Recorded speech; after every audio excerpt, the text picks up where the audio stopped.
Kerala government പ്രത്യേകിച്ച് ആഭ്യന്തര വകുപ്പ് ആഭ്യന്തരമന്ത്രി ശ്രീ രമേശ് ചെന്നിത്തല വളരെ വലിയ ഒരു ഇനീഷ്യേറ്റീവിനാണ് ലീഡർഷിപ്പ് കൊടുത്തുകൊണ്ടിരിക്കുന്നത്. നമുക്കൊക്കെ അറിയാം, ഇന്നലെയൊക്കെയായി അന്താരാഷ്ട്ര തലത്തിൽ തന്നെ ഈ ദിനം ആചരിക്കുന്നുണ്ട്. ലഹരി മനുഷ്യൻ്റെ ഏറ്റവും വലിയ ഈ യുഗത്തിലെ ഒരു ദുരന്തമാണ്. അപ്പോൾ അതുകൊണ്ട് തന്നെ അതിനെതിരായി ഉള്ള ക്യാമ്പയിൻ ലോകം മുഴുവനുള്ളതാണ്. പക്ഷേ ഇവിടെ പുതിയ ഗവൺമെൻറ് അത് വലിയ ഒരു പരിപാടിയായി ഏറ്റെടുത്ത് നടത്തുന്നതിലൂടെ വന്നുകൊണ്ടിരിക്കുന്ന റിസൾട്ട് നമ്മൾ കാണുന്നുണ്ട്. അപ്പോൾ ബോധവൽക്കരണവും ഇവിടെ നടത്തുന്ന ബോധവൽക്കരണവും അതേപോലെ തന്നെ എൻഫോഴ്സ്മെൻറ്റും ഒക്കെ ഒരുമിച്ച് നടത്തി നമ്മൾ ഈ സംസ്ഥാനത്തെ ലഹരിയിൽ നിന്ന് മോചിപ്പിക്കും.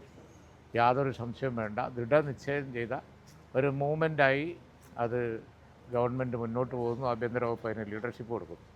ഈ വീര്യം കുറഞ്ഞ മദ്യത്തിന് നികുതി കുറയ്ക്കുമെന്നുള്ള തീരുമാനം അതൊരു വലിയ വ്യാപകമായിട്ടുള്ള ആശങ്ക പല സംഘടനകൾക്കുണ്ട്. ലീഗിൻ്റെ അഭിപ്രായം എന്താണ് അക്കാര്യത്തിൽ? അല്ല, ലീഗിൻ്റെ അഭിപ്രായമല്ല, ഞാനിപ്പോൾ ഗവൺമെൻറ് കാര്യം തന്നെ പറയാം. ഈ പുതിയ ഗവൺമെൻറ് ഭരണം ഏറ്റെടുത്തതിന് ശേഷം ഇപ്പോൾ വന്നുകൊണ്ടിരിക്കുന്ന സംഗതികളൊക്കെ അതിൻ്റെയൊക്കെ പിതൃത്വം കഴിഞ്ഞ ഗവൺമെൻറ്റിന് ഉള്ളതാണ്. കാരണം ഗവൺമെൻറ് ഇപ്പോൾ ഒരു പുതിയ ബഡ്ജറ്റ് അവതരിപ്പിച്ചപ്പോൾ നിങ്ങൾക്കൊക്കെ അറിയാം, പഴയ പല തീരുമാനങ്ങളുടെയും കണ്ടിന്യൂവേഷൻ ചില ഭാഗങ്ങളൊക്കെ അതിൽ വരും. അപ്പോൾ അതുകൊണ്ട് തന്നെയാണ് അത്തരം കാര്യങ്ങളൊക്കെ ഇവിടെ വന്നുകൊണ്ടിരിക്കുന്നത്. ഇതിലൊക്കെ ഗവൺമെൻറ്റിൻ്റെ ഒരു സമീപനം, അതുപോലെ തന്നെ UDFൻ്റെ, കോൺഗ്രസിൻ്റെ, ലീഗിൻ്റെ ഒക്കെ ഒരു നയം വളരെ വിശദമായി പഠിച്ചതിന് ശേഷം ഞങ്ങൾ ഇനി പറയും. അതാണ് ഞങ്ങളുടെ നയം. കാരണം ഞങ്ങൾ ഇപ്പോൾ കഴിഞ്ഞ 10 വർഷം ഭരിച്ച ഒരു ഗവൺമെൻറ്റിൻ്റെ ഒരു കണ്ടിന്യൂവേഷനാണ്. ഇപ്പോൾ ടാക്സിൻ്റെ ഫയൽ അതിവേഗം സഞ്ചരിച്ചു എന്നാണ് ഇവർ പറയുന്നത്. ബഹുദൂരം മാസങ്ങളോളം സഞ്ചരിച്ചാണ് ഞങ്ങൾ വന്നപ്പോൾ ഇവിടെ എത്തിയിരിക്കുന്നത്. അതിൻ്റെ സഞ്ചാരപാത നിങ്ങളെല്ലാവരും പുറകോട്ടൊന്ന് നോക്കണം. വളരെ ദൂരം സഞ്ചരിച്ചാണ് അത് എത്തിയിരിക്കുന്നത്. ബഡ്ജറ്റ് അവതരിപ്പിക്കുമ്പോൾ അതിൻ്റെ തലേന്ന് ബഡ്ജറ്റിൽ പ്രസംഗിക്കാൻ വേണ്ടി ഒരു മാസമായിട്ടുള്ള ഒരു ഗവൺമെൻറ്, അല്ലെങ്കിൽ 15 ദിവസമായിട്ടുള്ള ഒരു ഗവൺമെൻറ്റിൻ്റെ മുമ്പിൽ സ്പീഡിൽ പോയത് മാത്രമേ ഇപ്പോൾ വലിയ കാര്യമായിട്ട് പറയുന്നുള്ളൂ. പക്ഷേ ആ ഫയലുകളൊക്കെ ബഹുദൂരം സഞ്ചരിച്ച് അനവധി കിലോമീറ്ററുകൾ താണ്ടി ഇവിടെ എത്തിയതാണ്. അത് നല്ല സ്പീഡിലാണ് പോകുന്നതൊക്കെ. അങ്ങനെ വന്ന കാര്യങ്ങളൊക്കെ പുതിയ ഗവൺമെൻറ് മുമ്പിൽ വരുമ്പോൾ പിന്നെ അത് ചിലപ്പോൾ ബഡ്ജറ്റിൽ പ്രതിഫലിച്ചു എന്ന് വരും. ഉദ്യോഗസ്ഥന്മാരൊക്കെ പഴയത് തന്നെയാണല്ലോ. IAS ഉദ്യോഗസ്ഥന്മാരൊക്കെ എല്ലാവരും പഴയത് തന്നെയാണ്. പക്ഷേ പുതിയ ഗവൺമെൻറ്റിൽ ആ വക കാര്യങ്ങൾ ഇപ്പോൾ ടാക്സ് ആയാലും ബാക്കി എന്തായാലും അതിൻ്റെ ഇംപ്ലിമെൻറ്റേഷൻ, അതാണ് മുഖ്യമന്ത്രി നിയമസഭയിൽ പറഞ്ഞത്. ഇനി എന്ത് ചെയ്യണമെന്ന് ഞങ്ങൾ ആലോചിച്ച് പറയും എന്ന് പറഞ്ഞു. അല്ലേ, നിങ്ങളിപ്പോൾ ഞാൻ ഈ പറഞ്ഞതിൻ്റെ ഒരു തുടർച്ച എന്നുള്ളവർക്ക് അതിനോട് പ്രസക്തമായ ചോദ്യങ്ങൾ ചോദിക്കുക. വളരെ ഔട്ട് ഓഫ് കോണ്ടക്സ്റ്റിലുള്ള ചോദ്യങ്ങൾ ചോദിച്ച് ഡൈവേർട്ട് ചെയ്തിട്ട് കാര്യമില്ല. അപ്പോൾ ഞാൻ പറഞ്ഞത് പഴയ സമയം മുതൽ വന്ന ഒരു ഫയലിൽ ഒരു ടാക്സ് പ്രൊപ്പോസൽ വന്നു എന്ന് കരുതി അതിൻ്റെ ഇംപ്ലിമെൻറ്റേഷൻ എന്ത് വേണം എന്നുള്ളത് UDFും അതുപോലെ തന്നെ ഗവൺമെൻറ്റൊക്കെ ആലോചിച്ച് തീരുമാനിക്കുമെന്ന് മുഖ്യമന്ത്രി നിയമസഭയിൽ ക്ലാരിറ്റിയോടുകൂടി പറഞ്ഞിട്ടുണ്ട്. അത് അവസാന വാക്കാണ്. PM ശ്രീയിലും കഥ അത് തന്നെയാണ്. ഞാനതാ പറഞ്ഞത്. PM ശ്രീയും ബഹുദൂരം കിലോമീറ്ററുകൾ താണ്ടിയാണ് ഞങ്ങളുടെ മുമ്പിലെത്തിയത്. ഒരു മാസമായ ഒരു ഗവൺമെൻറ്റിൻ്റെ പെരടിക്ക് അതെല്ലാം കൂടി വെച്ചിട്ട് പോകാനൊന്നും ആർക്കും കഴിയില്ല. കാരണം PM ശ്രീയിൽ കൊണ്ടുപോയി കുടുക്കി വെച്ചു. അപ്പോൾ അവിടെ നിയമസഭയിൽ തന്നെ അടിയന്തര പ്രമേയം വന്നപ്പോൾ പ്രതിപക്ഷ നേതാവ് പറഞ്ഞില്ലേ, ഫണ്ട് കിട്ടൂല എന്നുള്ള ഘട്ടത്തിലാണ് ഞങ്ങൾ പണം വാങ്ങിയതെന്നാണ് പറഞ്ഞത്. ഒരേ വിശദീകരണം. അപ്പോൾ അവർ ഫണ്ട് കിട്ടൂല എന്നുള്ള ഘട്ടത്തിലെത്തിയപ്പോൾ അതുവരെ പറഞ്ഞതൊക്കെ ഒറ്റ പറച്ചിൽ നിന്ന് പിന്നെ അവസാനിച്ചില്ലേ. ഫണ്ട് കിട്ടൂല എന്നായപ്പോൾ ഞങ്ങൾ ഫണ്ട് വാങ്ങി എന്ന് പറഞ്ഞു. ഫണ്ട് വാങ്ങി ഉപയോഗിച്ച് എല്ലാം കഴിഞ്ഞ സ്ഥിതിയാണ് ഇപ്പോൾ ഉള്ളത്. ഇനി എന്ത് ചെയ്യാൻ കഴിയും എന്നുള്ളത് നോക്കാനാണ് ഞങ്ങൾ കമ്മിറ്റിയെ വെച്ചത്. ഇതിലൊക്കെ വളരെ ക്ലാരിറ്റി ഉണ്ട്. പിന്നെ ഓരോ വിഷയങ്ങളും അങ്ങോട്ടും പറഞ്ഞ് ഇങ്ങോട്ടും പറഞ്ഞ് വിവാദമാക്കുക എന്നല്ലാതെ ഇതെല്ലാം അവർ ചെയ്തു വെച്ചതാണ്. ഇനി അതിൽ നിന്ന് തല ഊരണമെങ്കിൽ തന്നെ പരിക്കില്ലാതെ തല ഊരണമെങ്കിൽ തന്നെ പറ്റുമെങ്കിൽ എങ്ങനെ ചെയ്യണം എന്ന് നോക്കാനാണ് ഒരു കമ്മിറ്റിയെ വെച്ചത്. ഞങ്ങളത് എത്ര പ്രാവശ്യം പറഞ്ഞു.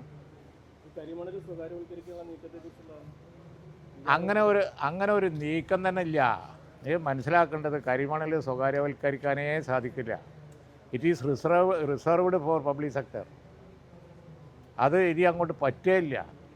അങ്ങനെ ഒരു സംഗതി ഇനി വേറൊരു കാര്യം പറയാം, ഞങ്ങൾ അനുവദിക്കൂല്ല, ഒരു സംശയം വേണ്ട. അതും ഈ പറഞ്ഞതുപോലെ ആ പ്രോജക്റ്റുകളൊക്കെ ഒരു കണ്ടിന്യൂഷനാണ്.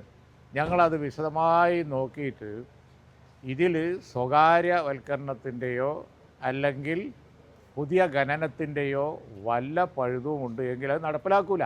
എന്താ സംശയം? ഇത് ഞങ്ങളെ മുമ്പിൽ അവതരിച്ചത് പബ്ലിക് സെക്ടറിലും കൂടി നടത്തുന്ന ഒരു വാല്യൂ അഡീഷൻ, പൊതുമേഖലാ സ്ഥാപനങ്ങളുടെ ഒരു വാല്യൂ അഡീഷൻ മാത്രമായി ഞങ്ങൾ മുമ്പിൽ. അതിൻ്റെ ഫയൽ ഞങ്ങൾ വിശദമായിട്ട് പഠിച്ചിട്ട് അതിലെ ഞങ്ങളെ നയം പറയും. സംശയം വേണ്ട, ഖനനവും പാടില്ല, സ്വകാര്യവൽക്കരണവും പാടില്ല. ഈ രണ്ട് കാര്യം ഞങ്ങൾ അനുവദിക്കുകയില്ല. പുതിയ ഖനനം, സ്വകാര്യവൽക്കരണം, നോ ടു ദാറ്റ്. അതാണ്. പിന്നെ അതിൽ യാതൊരു സംശയവും വേണ്ട.